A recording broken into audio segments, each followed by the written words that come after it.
My name is Elise Park. I am 31 years old, Korean American, and I signed that NDA because I believed in protecting the work I had built with my own two hands, not to serve as a gag order for the rot that festered behind closed doors. I never thought I would become the kind of person who keeps a folder labeled "for when it happens," but maybe something in me always knew. The day Leonard Cormack stood in front of me with that smug grin, holding the shredded pieces of my non-disclosure agreement like he had just pulled a rabbit from a hat, I felt something in my chest go still. "No one will believe you," he said, voice low and patronizing, like a father scolding a child for telling stories. "You're just another disgruntled former employee." I didn't say a word back. I just looked at the crosscut paper on the conference table, little curls of my silence curling up between us like smoke. I had worked at Halberd Consulting for 6 years, rising from an analyst no one noticed to the strategist they quietly trusted with their most fragile clients. I kept my head down. I delivered results. I swallowed my discomfort when numbers stopped matching the narratives, when invoices doubled without explanation, when audit trails came back too clean, when emails about whistleblower reports were accidentally forwarded to the wrong people, and when my own concerns were dismissed with phrases like, "We'll circle back," and "That's above your pay grade." I should have walked away then. But I didn't, because I thought being good at my job was enough to protect me. I thought the truth would matter eventually, that if I documented everything, it would one day be used to correct the course, not to bury me. Instead, I was pulled into a room with 2 men in suits I had never met before, asked to clarify comments I had made in writing, then told my contract was being reevaluated due to performance concerns. The next week, I was removed from client-facing work. The week after that, I was locked out of internal folders. And then, that final morning, I was handed a printout of my NDA with a red line through the date, a signature I never made, and a smirk that said everything they didn't put in writing. I didn't scream. I didn't argue. I didn't beg. I walked out of that room with my hands empty but my mind racing. Because what they didn't know, and what I didn't tell them, was that I had already printed every document they tried to erase. I had every discrepancy backed up on 3 encrypted drives. I had timestamps. I had names. And I had waited long enough. What they had just done wasn't the end of my career. It was the match they struck at the edge of their own fuse. And all I had to do now was watch where the fire led. His name was on every plaque in the lobby, every framed magazine cover that lined the hall outside the executive conference room, every press release announcing another partnership signed with flair and spectacle. Leonard Cormack, 52, CEO of Halberd Consulting, the kind of man who wore tailored suits with arrogance instead of style, who walked into rooms and made people feel smaller just by existing. He was the face of innovation, the voice of industry panels, the darling of Forbes features and conference keynotes. But behind those headlines was a man who built his empire by sinking his claws into the work of people like me. The quiet ones who stayed late, took notes no one else thought to take, and made sure the math actually added up while he smiled for photos. I had spent years ghostwriting his brilliance, editing his investor reports while he took meetings in hotel lounges, giving him credit for insights that started on my whiteboard. Every visionary strategy he sold to the public had my fingerprints under the gloss. And I wasn't alone. There were others. People who had been pushed out quietly, their reputations whispered into dust, their LinkedIn bios stripped of impact. But they hadn't documented things the way I had. They hadn't noticed the way the quarterly filings started shifting 2 days before board meetings, or how audit logs vanished the moment we flagged something in the system. They hadn't printed the emails, tracked the IP addresses, backed up the server timestamps. I had. Because I knew from the beginning that men like Leonard didn't get careless. They got confident. They believed the story of themselves that the world kept repeating, the one where they were self-made geniuses too big to fail, too charismatic to question. And for a while, I let him believe it. I nodded through his lies in meetings. I cleaned up his numbers. I fielded the angry calls when projections fell apart because someone above me had shifted funds under a shell vendor we couldn't verify. I had every reason to walk away. But I stayed. Not out of loyalty, not out of fear, but out of calculation. Because every time he slipped, I saved a copy. Every time he cut someone down, I marked the pattern. Every time I handed him something he took credit for, I kept the original. By the time he stood in that office and told me no one would believe me, I already had everything I needed. What he didn't know was that while he had spent years building his name into a brand, I had quietly built mine into a threat. He was the face of the company, but I was the framework. And when the walls started to crack, it wouldn't be his name alone that people found in the rubble. It would be mine, buried deep in the foundations, holding the receipts. He thought shredding that paper meant erasing the past, but what he didn't understand was that I never trusted him enough to let my only copy live in his hands. I had kept the originals, the clean versions with signatures and timestamps, with initials in margins and digital footprints embedded in the file history. My NDA, the real one, not the doctored version they tried to slip into the HR archive, sat safely in a folder labeled tax stuff, on an external drive hidden inside an old Cheerios box in the back of my sister's pantry.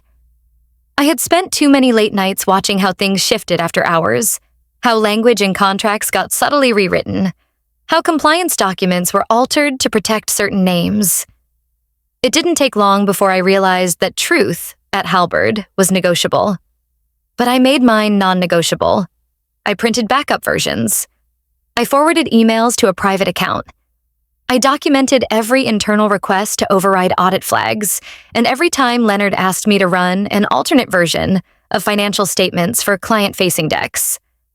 I kept screen recordings, screenshots, voice memos from phone calls where he casually used phrases like massaging the numbers or just bury that for now.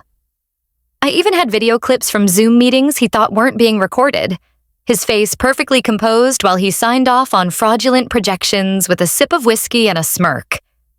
I wasn't a whistleblower yet. I was just a strategist watching her boss build a house of cards with stolen nails and crooked beams, quietly collecting blueprints in case it all came crashing down. When I handed in my badge, I didn't scream or cry or throw accusations.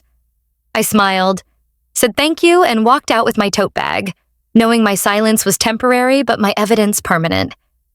I had seen too many women before me erased by men like Leonard, their warnings dismissed as emotional, their receipts lost in the system, their reputations smeared before they could even explain. But I wasn't going to be another name on that list. I had the paper trail, the data logs, the proof that could collapse not just his deal, but the facade he had spent decades perfecting. He had power, yes, but I had pattern recognition. He had connections, but I had documentation. And when it came time to speak, I wouldn't just be telling my story. I would be showing it, line by line, in fonts he never bothered to read. Before I even looked up legal firms or drafted a cease and desist, I called Clara Kim.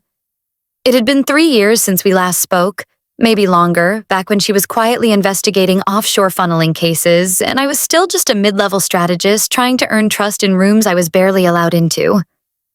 Back then, I passed her a single spreadsheet under the table, something I had anonymized and printed at a FedEx store across town, because I wasn't ready to burn bridges, but I was starting to smell the smoke. She never published that story. Too many gaps, too much risk. But she had told me to call if anything ever changed. So I did. Her voice was sharp and calm, like it always was. The kind of tone that slices through noise and makes you feel like the world is about to tilt just a little. When I told her I had evidence, real evidence this time, not whispers or red flags, but files and emails and falsified audit logs with executive signatures, she didn't interrupt. She just asked me if I was safe, and when I said yes, she said good, and then told me to send everything through the encrypted Dropbox link she would text me in 5 minutes. Clara never asked me for permission because she knew I wouldn't be calling if I wasn't already sure. I stayed on the phone while the files uploaded, watching the progress bar crawl like it was dragging the weight of every decision I had made to this point. I told her about the shredded NDA, the fake version they replaced it with, the memo buried in a shared drive under a decoy folder name, the receipts I had stashed in plain sight just in case someone else needed to find them. She asked about Leonard, about who else might be implicated, and when I listed the names, she hummed like she already had them on a wall somewhere. their faces pinned in a constellation of corruption. When the upload finished, she told me she had enough to start making calls. Not to publish, not yet, but to verify, to trace, to gather the threads before pulling the whole thing loose. I felt the shift then, not in my gut, but in my hands, in the way I clenched the phone a little tighter as if I was anchoring myself to something real. Clara told me I was smart to come to her first. Lawyers would protect me, yes, but journalists could expose him faster. She promised nothing, offered no timeline, just the quiet certainty of someone who had dismantled bigger men with less. When we hung up, I sat in the dark for a long time, letting the silence wrap around me like armor, not fear.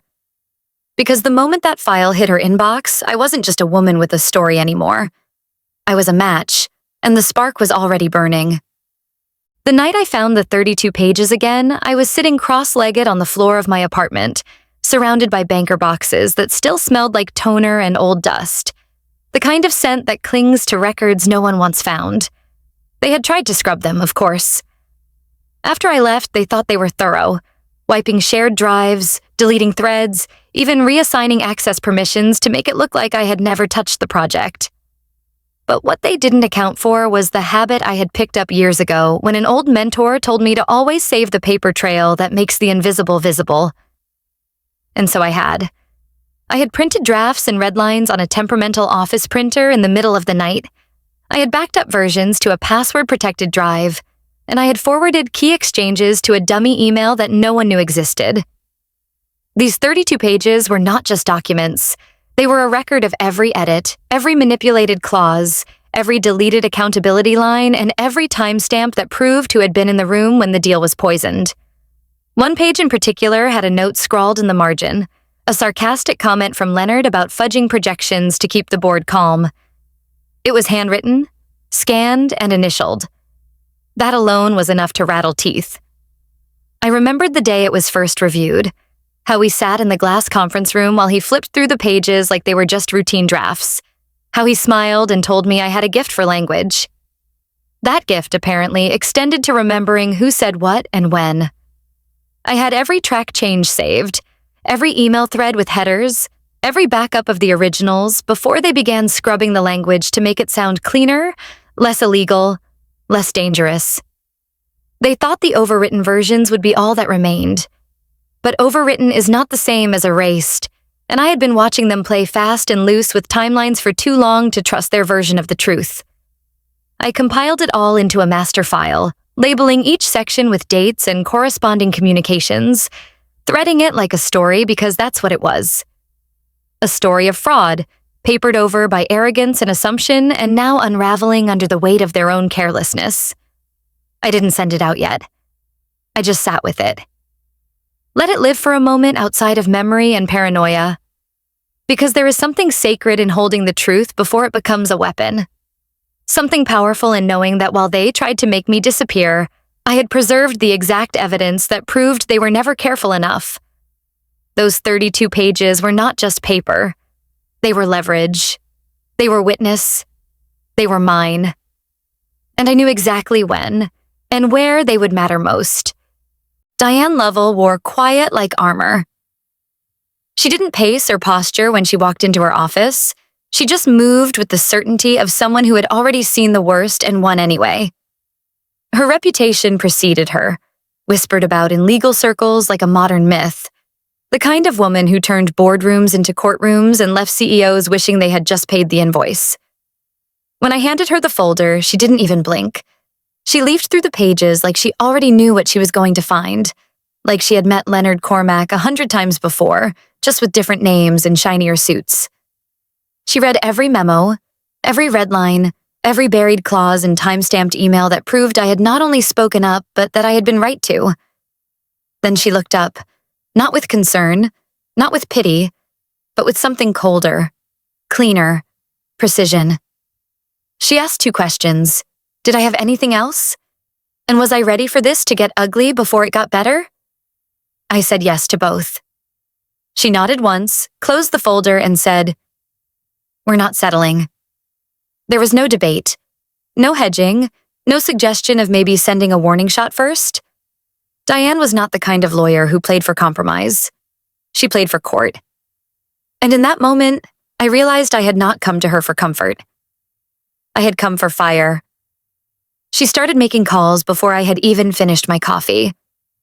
Within an hour, her paralegal had organized everything into a secure archive, the chain of custody airtight, the metadata preserved. Diane drafted the first formal notice herself, her fingers typing with the rhythm of someone used to drawing blood with every keystroke. I watched her work and understood why men in glass towers feared her. She didn't raise her voice. She didn't need to. Every sentence she wrote was a scalpel, and every sentence she read from Leonard's emails was another nail in a coffin that had been waiting too long to close. When I asked her what came next, she smiled, just a flicker at the corner of her mouth, and said, "Now we watch them squirm." She wasn't talking about vengeance. Diane didn't have time for that. She was talking about accountability, about what happens when people who think they are untouchable finally feel the walls start to close.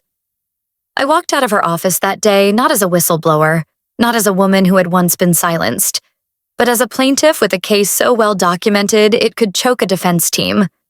Diane didn't see me as a victim. She saw me as a witness. And in her world, that was more dangerous, because victims beg to be heard.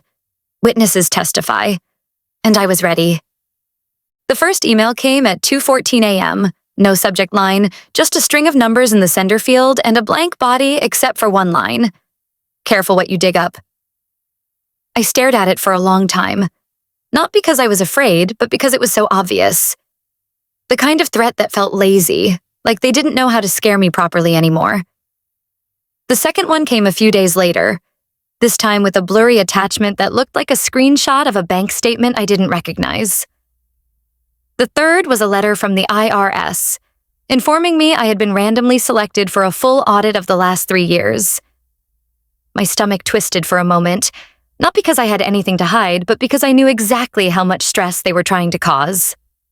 It wasn't just about money. It was about breaking my rhythm, making me flinch. At the same time, my LinkedIn profile was flagged for suspicious activity, and half my connections were wiped without explanation. Clara, the journalist, sent me a message saying someone had called her editor with a vague warning about a disgruntled woman with a history of exaggeration. It was textbook.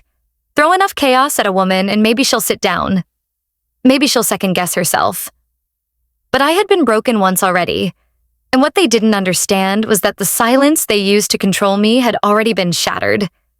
Every scare tactic, every anonymous nudge, every shadow email was just another confirmation that I had struck a nerve they could no longer cover with PR or money. I called Diane and forwarded everything. She didn't gasp. She didn't raise her voice. She just said, "Good. Let them panic." Then she filed a motion to include witness tampering as part of our suit. I started keeping a separate folder labeled intimidation attempts, with screenshots, timestamps, and a running log of everything they threw my way. It wasn't just evidence.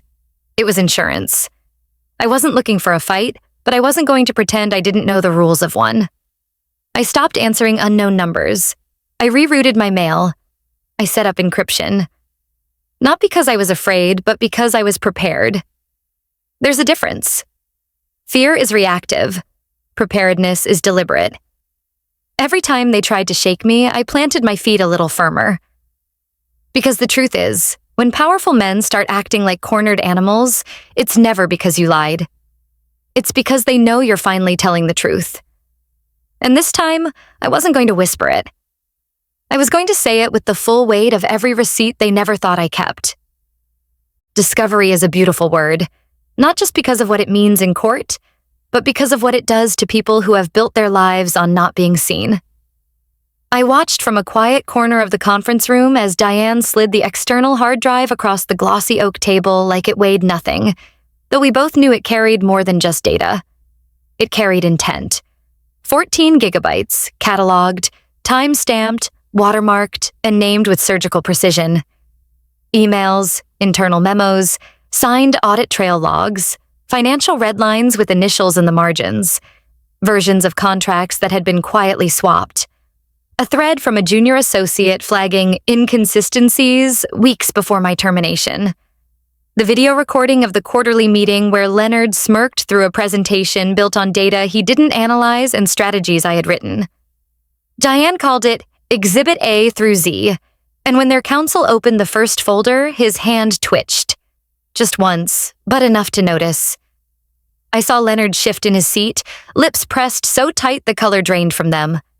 For the first time since this began, he looked unsure. Not angry, not smug, just unsure. Like he had underestimated the depth of my memory, the breadth of my documentation, the meticulousness of the paper trail he had mocked as paranoia. He had called me a liar, but now every file on that drive whispered otherwise. Their legal team asked for a recess 23 minutes in. Diane just smiled and said, "Take your time." We had all the time in the world. When they left the room, I leaned back and looked out the window, not because I was done paying attention, but because I wanted to enjoy the view.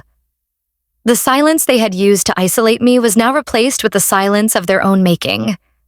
A silence born from the realization that the woman they tried to erase had never truly left. I had been cataloging every slight, every omission, every rerouted decision they thought I wouldn't notice. Not because I knew I would need it one day, but because I had always understood the value of receipts. They told the story no one could rewrite. They held the weight of truth when memory was questioned. And now, sitting in that room with their confidence leaking out like air from a pinhole, I didn't need to say much. The data was already speaking for me, louder than I ever had. Discovery was never about revenge. It was about exposure. About flipping on the light in a room full of shadows and letting everyone see exactly who had been moving the furniture. Leonard looked at me once as they stepped out, eyes scanning my face like he was trying to find the version of me he used to dismiss. But I was no longer that woman. I was the one who had kept everything. And now everyone in the room knew it. What the whistleblower hotline forgot is that people remember who silenced them. They remember the emails that went unanswered, the meetings that were suddenly rescheduled and never held, the HR rep who kept nodding and writing notes but never followed up. I remember because I lived it, but I wasn't the only one. Her name was Alina Cho, a compliance officer in the energy sector division, someone I had never met in person but who had seen the same patterns. She reached out through an encrypted email routed through a legal mutual contact, and her first line made my breath catch. I flagged the audits in Q3 of last year. I was terminated 2 weeks later. I stared at those words, the chill of recognition crawling down my arms like a second skin. She had kept copies too. Logs, meeting transcripts, an email chain where she questioned why projected earnings were being reported as actuals, and where she was thanked for her diligence and told to trust the process. 2 months later, she was gone. No exit interview. No company-wide goodbye. Just erased. Her silence had been bought with a severance agreement and a signed document, the kind that starts with, "You agree not to," and ends with a threat. She was hesitant, cautious, but she still had her backup files. Hidden in a folder labeled Budget Archive on a drive she never turned on again until the day she wrote to me. We met at a quiet cafe, the kind where nobody looks up and everyone has headphones in. She brought a thumb drive in her coat pocket and slid it across the table like it was contraband.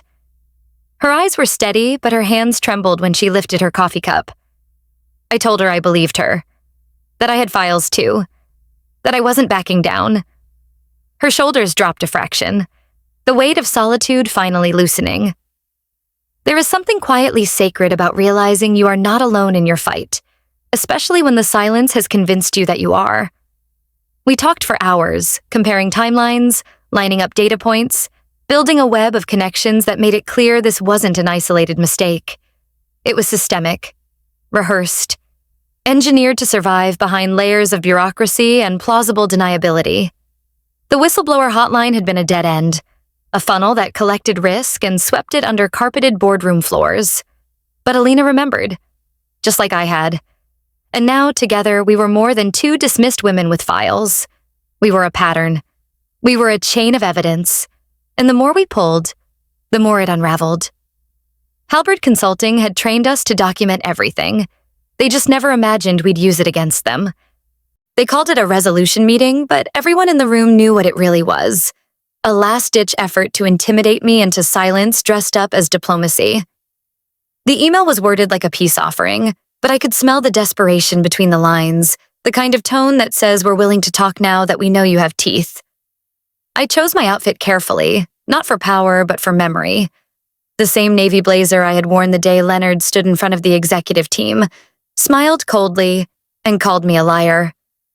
I wanted him to see it again, wanted him to remember that moment and understand how far I had come since then. The room was glass-walled, sterile, and too bright, as if light alone could purify the filth we had gathered in those documents.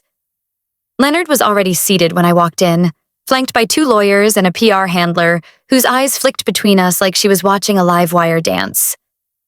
I did not shake his hand. I did not smile. I sat down, adjusted my chair, and let Diane handle the rest. She opened the file in front of her like it was scripture and began reading, not with fury, but with precision, each line a legal incantation laced with evidence. Unauthorized audit manipulation, retaliatory termination, breach of fiduciary responsibility, fraudulent misrepresentation to shareholders.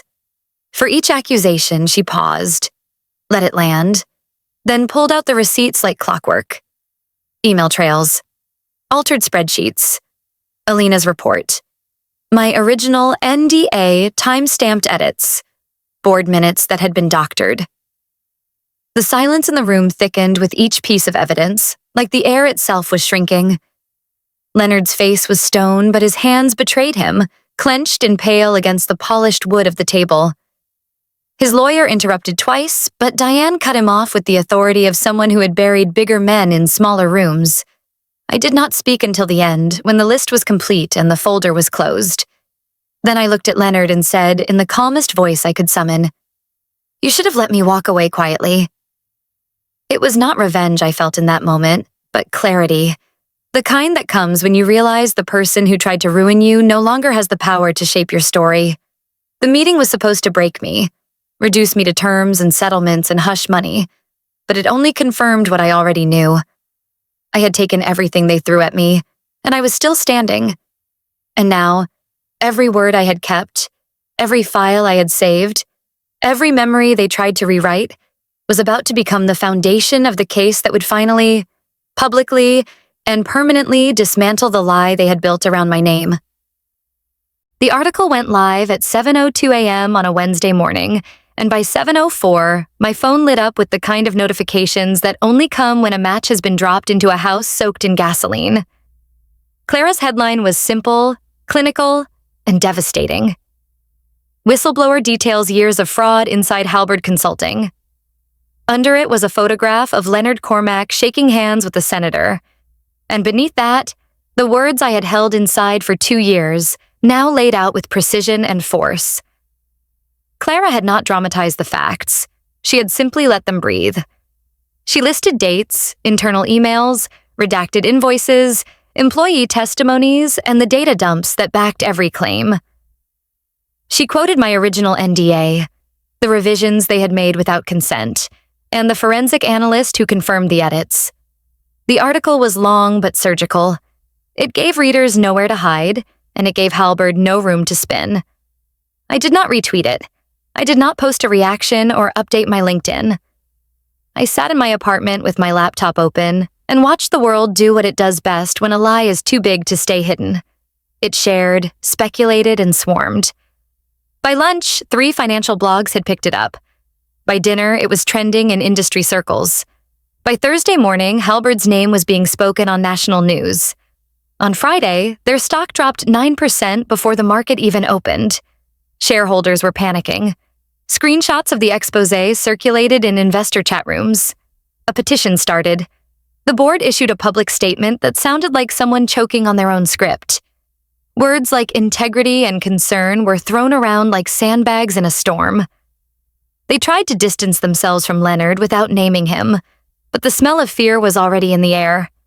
Reporters parked outside Halberd's main office. Clients issued queries. One former analyst posted a now viral thread confirming the toxic culture and retaliation practices Clara had exposed. Still, I said nothing. I did not owe anyone a soundbite.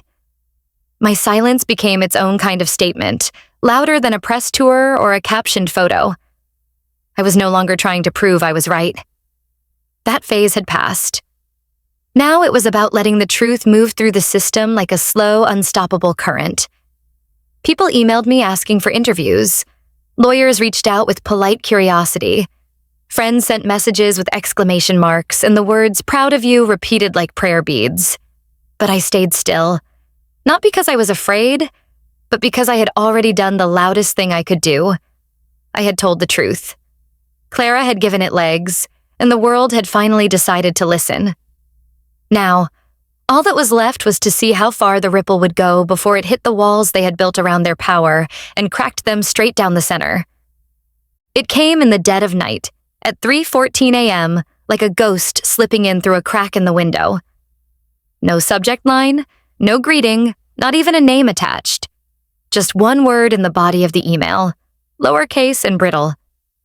Sorry. That was it. After months of silence, after press leaks and legal filings, after his face had been dragged across every financial news outlet in the country, after the stock had tanked and shareholders had begun circling like wolves, that was what Leonard sent me. A single word dropped into my inbox like a coin tossed into a dried-up wishing well. I stared at it for less than 10 seconds before hitting screenshot. I didn't open it. I didn't draft a reply. I didn't even allow myself to imagine the tremble of his hand or the weight behind that apology because it wasn't really an apology. It was an attempt to rewrite the record. An attempt to plant some vague seed of reconciliation in the aftermath of his own implosion. But I wasn't interested in his redemption arc. I wasn't his mirror. I wasn't there to make him feel better about himself after everything had burned. I renamed the folder in my email to "Too Late," dragged the screenshot in, and closed the laptop with finality. My breath didn't hitch. My pulse didn't change. If anything, I felt lighter. There was something morbidly funny about it, too. After all the arrogant meetings, the shouted dismissals, the torn-up NDA, and smug disbelief, this was what he was left with. One word at 3:14 a.m., while the world was quiet and he couldn't sleep. Maybe it was real. Maybe he had finally realized that the empire he had built was held together by fear and silence and paper, and that I had pulled the thread with the kind of stillness he never saw coming. Or maybe it was just another tactic, a breadcrumb in case someone ever checked the logs and asked if he had tried to make things right. Either way, I wasn't biting. I didn't respond. I didn't forward it to Diane or Clara or anyone else. It wasn't worth discussion. It was a footnote, a whimper at the end of a very long scream. I went to bed with my phone face down and my heart quiet. There was peace in knowing that sometimes closure doesn't come from answers or apologies or shared understanding. Sometimes it comes from realizing that the person who once tried to break you now has to live with what you've become. And sometimes silence is not just survival. It is the final word. The day we filed was oddly quiet, like the moment before a storm that knows exactly where it's going to land. $97 million. That was the number we put on the table, not because I needed that much money, but because that was what the truth was worth. Fraud, retaliation, wrongful termination, breach of contract, defamation. Every word was chosen deliberately, like stacking bricks for a wall that would never be torn down again. Diane walked into the courthouse in a navy suit that looked sharper than a scalpel and carried a box of documents like it was a gift. When the clerk asked if we were sure we wanted to proceed, Diane smiled with the same calm that surgeons have right before they open a chest. "We'd be happy to open every single file," she said, her voice like steel wrapped in velvet. "If that's what they want." And she meant it. We weren't bluffing. We had everything. Emails, timestamps, witness statements, backups of backups of backups. The kind of evidence that made PR firms panic and compliance teams scramble to pretend they had never met the CEO. I sat in that courtroom, not as a woman looking for revenge, but as one demanding accountability. And I refused to flinch when Leonard Cormack walked in flanked by a legal team that looked like they charged by the minute just to breathe. He avoided my eyes. His jaw was tight. His tie was too perfect, like it had been retied 3 times before he walked in.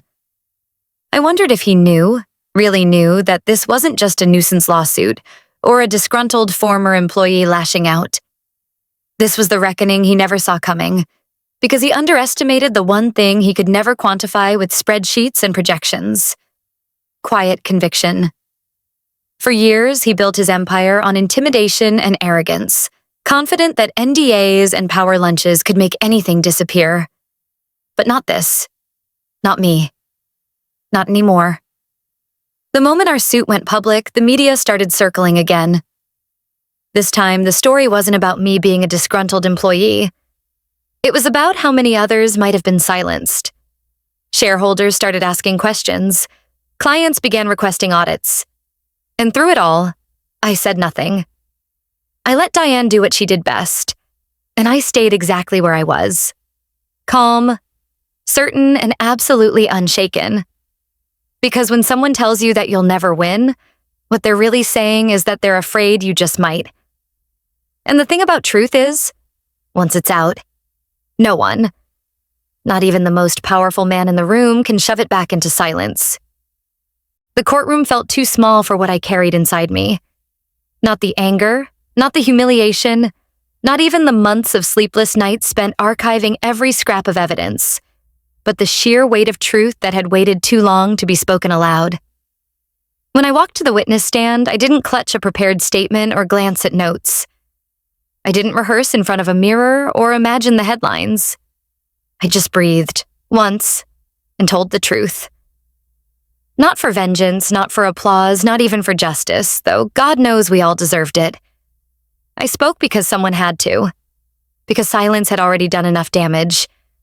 Because the truth is a living thing, and when you lock it up, it festers and swells until it breaks every lock it was shoved behind. The room was still.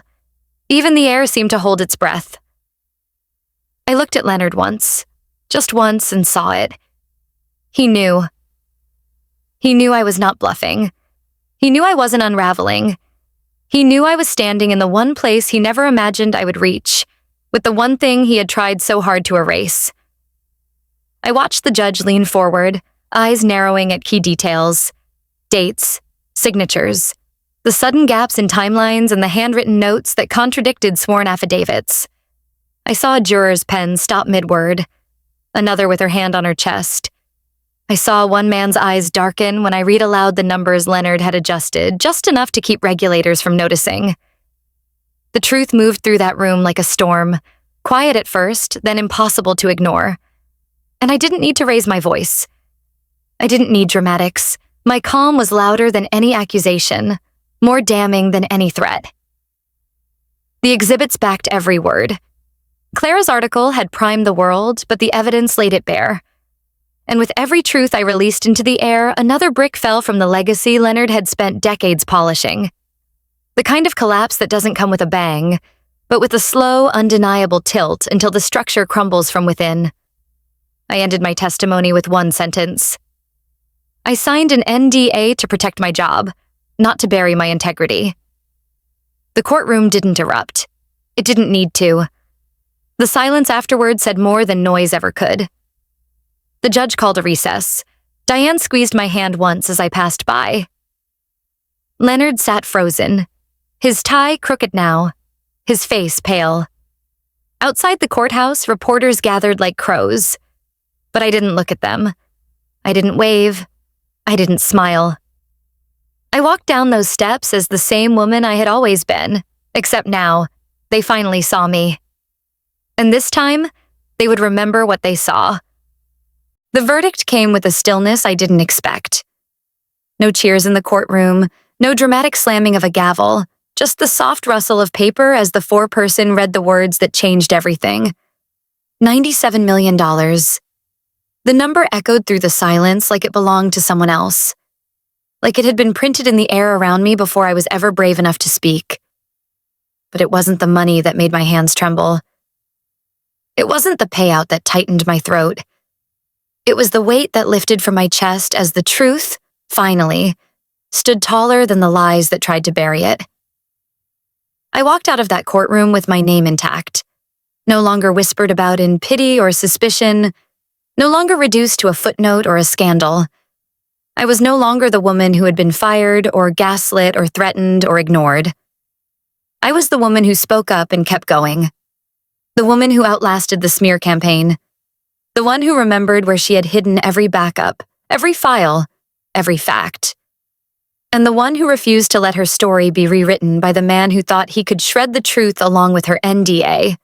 Leonard's name is now mentioned in panels about corporate accountability, not leadership. He is not invited to the conferences anymore.